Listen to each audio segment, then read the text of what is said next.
नमस्कार, बहुत स्वागत है आपका हमारे इस खास कार्यक्रम में। मैं हूं आपके साथ शिल्पा। 15 अगस्त जहां एक तरफ भारत स्वतंत्रता दिवस मना रहा होगा, दूसरी तरफ दुनिया की सबसे बड़ी राष्ट्रपतिक शतरंज की बाजी अलास्का में खेली जाएगी।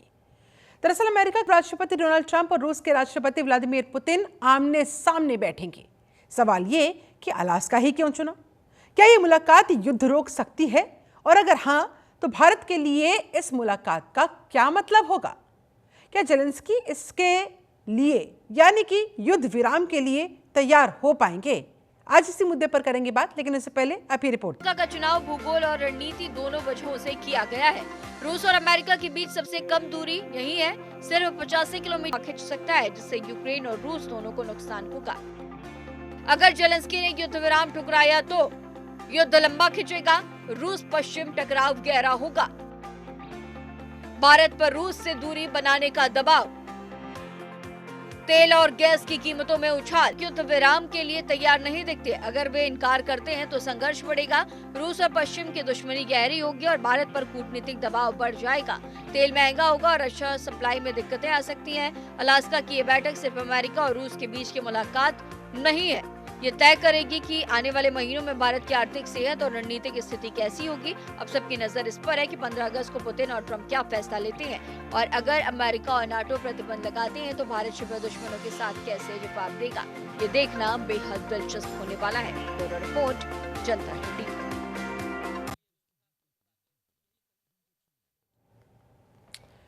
और आज इसी मुद्दे पर करेंगे बात करने के लिए हमारे साथ दो खास मेहमान जुड़े हुए हैं। पूर्व राजनयिक सुरेश कुमार गोयल जी जुड़ चुके हैं हमारे साथ, बहुत स्वागत है सर आपका।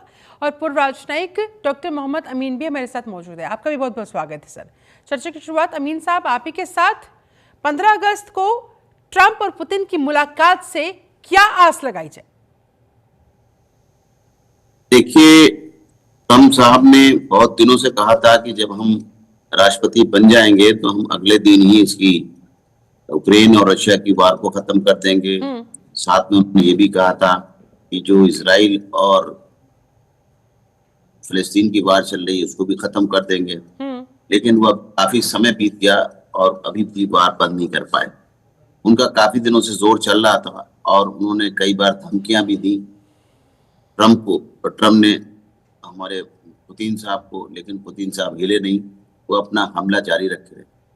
बीच में वो भी आए थे, जेलेंस्की साहब भी, उनसे भी कुछ बात हुई, नाराजगी हुई, फिर वो चले गए। अब ये जो फाइनल हुई है वो हुई है अलास्का में। अलास्का में दोनों की सिक्योरिटी सेफ्टी भी है, दोनों ही दुनिया की ताकत हैं, हेड ऑफ द स्टेट्स हैं, उनको भी अपनी दोनों की सिक्योरिटी सेफ्टी है। ये इधर इन पर चल रहा है वारंट, वहां से यूरोपियन यूनियन की तरफ से और देशों की तरफ से, वहां से भी इनकी बचत होगी। दूर भी पास में है और दोनों ही, और पार्ट भी था, तो ये रशिया का ही पार्ट होता था अलास्का, जो दे दिया गया था पहले अमेरिका को। अब ये जो यूक्रेन वार चल रही है 2022 से और आज 25 हो और थमने का नाम नहीं रही है, इसमें एक लॉन्ग टर्म जो पीसफुल सेटलमेंट की बात होगी, वो यूक्रेन और रशिया के अंदर बात हो। जो प्रेसिडेंट है इसमें आना चाह रहे थे जेलेंस्की साहब, कि ये 3 वे सेटलमेंट हो, लेकिन इसको साफ मना कर दिया, पुतिन नहीं माने। उनका नहीं, इज रूल्ड आउट, हम सिर्फ बात करेंगे तो डोनाल्ड ट्रंप से बात करेंगे। और पेन जो है वो चाह रहे थे इस रीजन के अंदर जो चीजें हैं वो डिस्कस की जाए और वो उनका एजेंडा लेके जाएंगे, जिसमें मॉस्को इम्पोर्टेंट है। और जो जेलेंस्की साहब है उनका ये कहना है इमीडिएट सीज फायर होना चाहिए। अब ये देखना होगा कि जो इनकी बहुत पहले मुलाकात हुई थी, आप समझ लीजिए 2019 में पुतिन की और ट्रंप की, वो अब ये G20 में जो जापान में हुई थी, उसके बाद आप देखिए कितने सालों के बाद ये दोनों दोस्त मिलेंगे, एक दूसरे को धमकाते रहे, एक दूसरे पर परेशानी करते रहे एक दूसरे को, लेकिन अभी किस तरह मिलेंगे ये पे दुनिया की निगाह रहेगी। और इससे हमारे भारत पे भी फर्क पड़ने वाला है। अगर इनकी बात शांतिपूर्ण वार्ता हो जाती है तो इससे हमें ही फायदा है और भारत कुछ ठंडी सांस लेगा इस मामले में। और पुतिन साहब के भी जो रिश्ते हैं उसमें भी उन्होंने इस बात को कहा था कि इन पर टैरिफ नहीं लगना चाहिए, बल्कि चाइना हमारा अच्छा दोस्त नहीं है, लेकिन उसने भी SCO की मीटिंग के चक्कर में जाने की और उसे पहल करने की वजह से हमारे प्राइम मिनिस्टर की उन्होंने, चाइना ने भी कहा कि भारत के ऊपर इतना टैरिफ नहीं लगना चाहिए। अब ये सब बातें देखने की हैं कि अब क्या सोचते हैं और क्या रिजल्ट आते हैं, इस पे दुनिया सोच रही है, देख रही है, और क्या होगा शिल्पा जी, क्या होगा अब क्या देखने नहीं, वाला जाहिर समय। तौर पर नजर लगातार बनी हुई है। सुरेश कुमार गोयल जी, क्या लग रहा है, क्या डोनाल्ड ट्रंप के दिल पर वो नोबेल पीस प्राइज वाली बात इस हद तक लग गई है कि बाय हुक और बाय क्रोक किसी भी तरीके से अब बस ये नोबेल पीस प्राइज लेना है? क्या इसी के मद्देनजर ये मुलाकात, और क्या संभावना ट्रंप की पुतिन से बातचीत के बाद अगर पुतिन मान भी गए तो जेलेंस्की मानेंगे, वो युद्ध विराम को ठुकरा दे तो? आपको मेरी आवाज ठीक से आ रही है? आ रही है क्योंकि सर। मेरे को आपकी आवाज ठीक नहीं आई। ठीक है, हेलो आप मेरा जी, सवाल सुन पाए सर? ठीक है।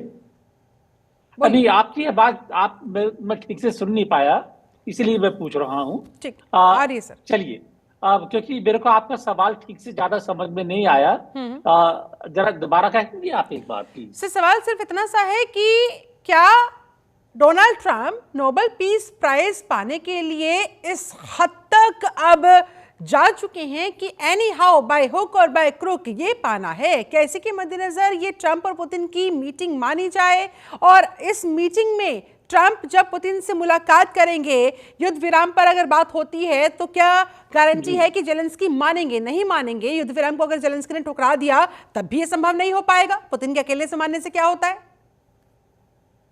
देखिए, ऐसा है कि जहां तक यूक्रेन का सवाल है, मैं बाकी विषयों पर अभी कमेंट नहीं करूंगा, क्योंकि उनके मतलब काफी निकाले जा सकते हैं, स्पेक्युलेटिव होंगे। लेकिन अगर यूक्रेन की बात की जाए तो बात यह है कि यूक्रेन का युद्ध इतना लंबा जा चुका है, 3 साल हो गए हैं, और 3 साल के बाद भी कहीं से कोई यह उम्मीद नजर नहीं आ रही है कि ये युद्ध खत्म होगा या नहीं होगा। और ये बात तो मैं देख पा रहा हूं कि ट्रंप वो चाहते हैं कि ये युद्ध खत्म हो। आपको याद होगा कि जेलेंस्की जब वॉशिंगटन गए थे, मुलाकात हुई थी और दोनों के बीच में काफी नोक-झोंक भी हुई थी, और ट्रंप ने साफ साफ ये कह भी दिया था कि आप जो है युद्ध को खत्म नहीं करना चाह रहे हैं। उसके बाद प्रेशर बना करके वो क्रिटिकल मिनरल्स के लिए डील भी की गई। तो उसके बाद में उनकी उम्मीद ये थी कि शायद ये युद्ध खत्म हो जाए, क्योंकि ट्रंप को जो इंटरेस्ट है रशिया से भी और यूक्रेन से भी, वो बिजनेस डील्स में ज्यादा इंटरेस्ट है बजाय इसके कि कुछ और हो।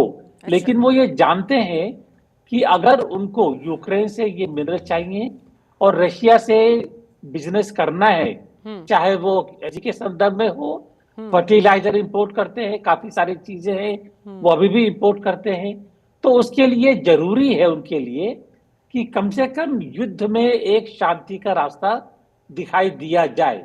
जहां तक एक लोग बस सवाल उठाते हैं कि शायद ये युद्ध अमेरिका के पक्ष में है, क्योंकि इस युद्ध के बहाने अमेरिका नाटो के थ्रू और यूक्रेन को डायरेक्टली भी काफी सारी युद्ध सामग्री एक्सपोर्ट करता रहता है, तो वो एक्सपोर्ट करता रहेगा।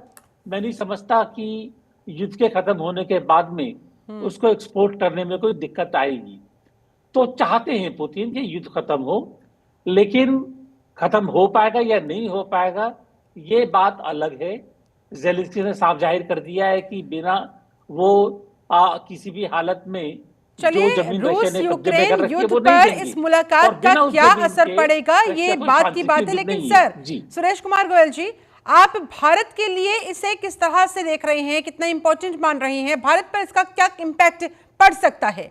क्या तेल के क्षेत्र में रशिया के साथ हमारे जो ऑलरेडी रिश्ते हैं उस क्षेत्र में कुछ राहत मिलेगी? क्या ट्रंप का गुस्सा जो भी 7वें आसमान पे है, इसी वजह से रशिया से दोस्ती रखने की वजह से 25% एक्स्ट्रा टैरिफ हमारे पर लगा दिया गया, क्या उसमें थोड़ा रिलीफ मिल सकता है? मैं आपकी बात को समझ रहा हूं।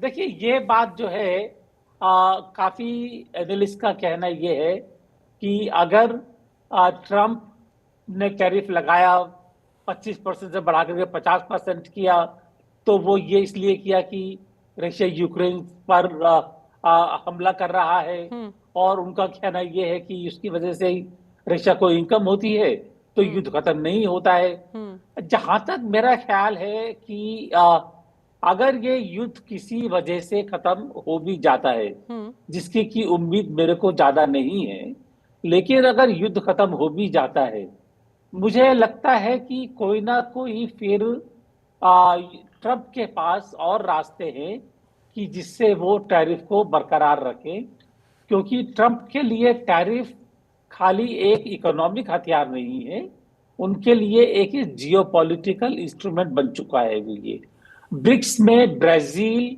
चाइना, रशिया और इंडिया, चारों कंट्री ब्रिक्स की जो है मेंबर, ये अमेरिका समझता है, ट्रंप समझते हैं कि उनको डायरेक्टली चैलेंज करती हैं ये, चाहे वो डॉलर की करेंसी के मामले में हो या इंक्रीजिंग ट्रेड के मामले में हो।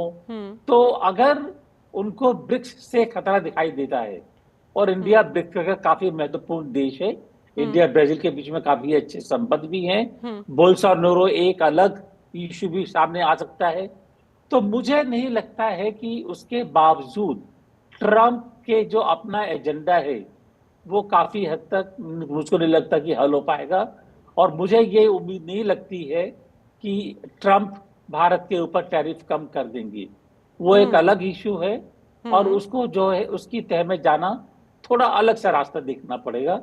तो सीधी सी बात, अगर युद्ध खत्म, पहले तो युद्ध खत्म होने की उम्मीद नहीं है, और अगर युद्ध खत्म हो भी जाए तो भारत के ऊपर टैरिफ इस युद्ध की वजह से कम खत्म होने की उम्मीद नहीं है। जी, उम्मीद नहीं है, लेकिन एक उम्मीद मोहम्मद अमीन साहब ये भी जग रही है कि भाई देखिए, एक तरफ तो डोनाल्ड ट्रंप बार बार कहते हैं रशिया से रिश्ते तोड़ो, खत्म करो, जो एक तरीके से व्यापार वहाँ पर हम कर रहे हैं, सालों से हमारी जो अच्छी खासी दोस्ती है उसमें हमें बैक स्टेप पर लेने के लिए मजबूर करने का जो प्रयास डोनाल्ड ट्रंप की तरफ से हो रहा है, दूसरी तरफ खुद ही मुलाकात कर रही हैं कि चाह क्या रही हैं, क्या मंशा नजर आ रही है ट्रंप की?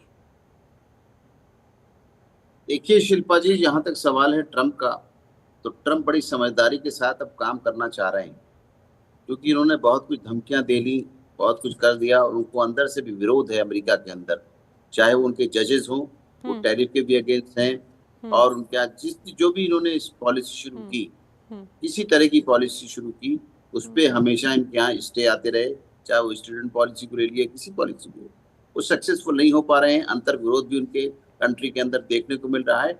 अब आप देखिएगा, ये जो वार्ता होगी, ये वार्ता बहुत दिनों के बाद हो रही है, 19 के बाद हो रही है, और 1 to 1 हो रही है। जब दुनिया जानती है इस बात पे, इन पे ब्लेम भी लगे थे, इनकी इंक्वायरी भी हुई थी, और वो जजेस ने इनके खिलाफ जजमेंट भी दिया था, जो अभी भी, क्योंकि ये प्रेसिडेंट है इसलिए इन पे लागू नहीं होता है। तो ये जो रशिया का चार्ज लगाया गया था कि इलेक्शन में उन्होंने रशिया का इस्तेमाल किया, तो दोस्ती तो उसमें है, लेकिन मैं समझता हूँ कि ये अगर ठंडे दिल से दोनों बात करेंगे, और अगर ये वार खत्म हो जाएगी, तो मुझे लगता है कि ज़ेलेंस्की भी चाहते हैं कि इमीडिएट ये वार जो है ख़त्म हो जाए, क्योंकि वहाँ पे उनका भी शासन डोलने लगा है। वहाँ पे जैसे पता चल रहा है कि जो उनके पिछले चीफ थे सेना के, रिटायर्ड, उनको भी ऑफर दिया गया है कि आप यहाँ के प्रेसिडेंट बन सकते हैं, और जो इनके एडवाइजर्स हैं ज़ेलेंस्की के, वो भी उनके साथ जाने को तैयार हैं। ये अंदर की बात है। तो अब आप देखिएगा कि इन्होंने तैयार कर लिया है, और ये वहाँ पर बिजनेस भी करना चाहते हैं। जो ट्रंप हैं वो ज़ेलेंस्की के कंट्री में, यानी यूक्रेन में बिजनेस भी करना चाहते हैं, वहाँ लिथियम की एक्सेस है, वहाँ कॉन्ट्रैक्ट करना चाहते हैं। ये इनके टाइम में नहीं हो पाएगा, इसीलिए घबराए हुए हैं ज़ेलेंस्की भी, और वो वार को ख़त्म करना चाहते हैं। इसीलिए अब आप देखिएगा, वार तो ख़त्म होनी है, और रशिया भी अब ज़्यादा दिन वार नहीं चलाना चाहता। और मैं समझता हूँ कि रशिया का जो झुकाव है इंडिया की तरफ है, और इंडिया ने कोई गलत काम नहीं किया है। वो कहा उन्होंने, रशिया के प्रेसिडेंट ने ट्रंप से कि उन्होंने गलत किया है, और हमारी दोस्ती है, दोस्ती में कोई डील अगर होती है उसमें आपका कोई रोल नहीं है।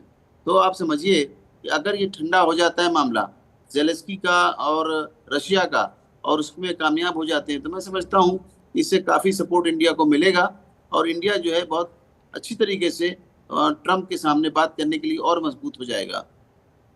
यानी कि फिलहाल जो परिस्थितियां हैं, भारत को झुकने की जरूरत नहीं है, और ये बात कहीं ना कहीं बार बार कही भी गई है कि भैया नया हिंदुस्तान है, ये झुकेगा नहीं। इससे पहले भी हमारे ऊपर सैंक्शंस लगाने का प्रयास जब जब अमेरिका ने किया, तब तब भारत ने बहुत अच्छे तरीके से उसको डील किया। अमीन साहब, और एक बार फिर वही मौका है।